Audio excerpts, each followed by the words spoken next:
Le démarrage d'un nouveau rallye est toujours un moment un petit peu particulier, un petit peu tendu, parce qu'on se demande si on a tout programmé correctement, si tout va démarrer comme il faut sur la ligne de départ. Donc voici une petite vidéo qui vous montre tout ce que vous devez checker avant de partir en spécial.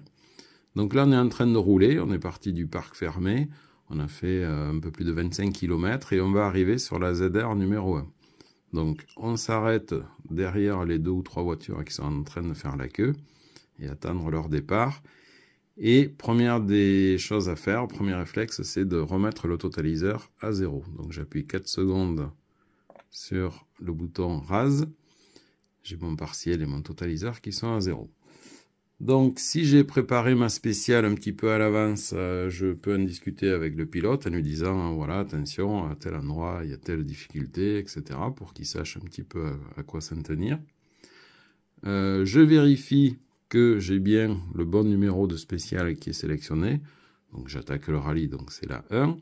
Puisque c'est un rallye avec des reconnaissances, je vérifie que j'ai la petite flèche ici qui indique que je vais utiliser les recalages internes que j'ai déjà mémorisés au préalable. J'ai programmé aussi mes moyennes et mes distances dans le cadenceur. Bon, normalement, quand on les programme, on les vérifie. Donc là, à ce stade, je sais que tout est bon. Donc, je n'ai pas besoin de le revérifier. Je vois juste que la première moyenne est affichée à l'écran, ce qui me permet de savoir que je suis sur la bonne spéciale. Donc, on avance au fur et à mesure que les concurrents devant nous avancent. Donc, voilà, j'ai mon totaliseur qui augmente à nouveau. Donc, dès que je m'arrête, je remets à 0.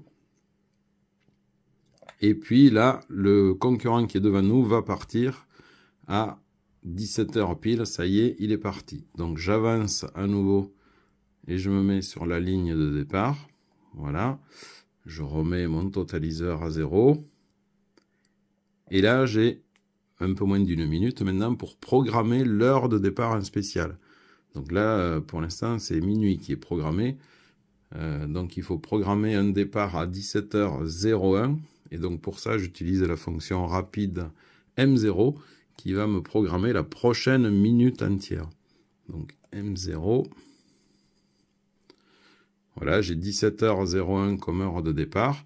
J'ai mon compte à rebours qui est lancé. Donc je pars dans 18 secondes. Et j'ai l'inscription recal qui me dit que je vais utiliser les recalages internes. Donc à ce stade, tout est OK pour démarrer la spéciale.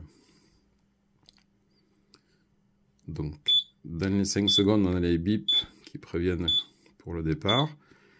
Et c'est parti.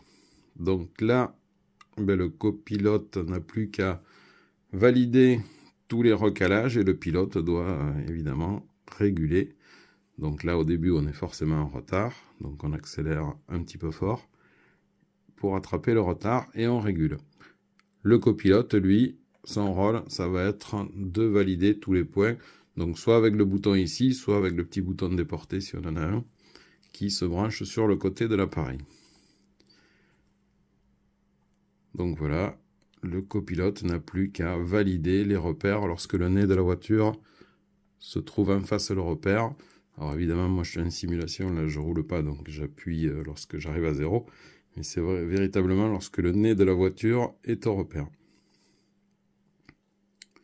Donc voilà, c'est pas très compliqué de démarrer une spéciale.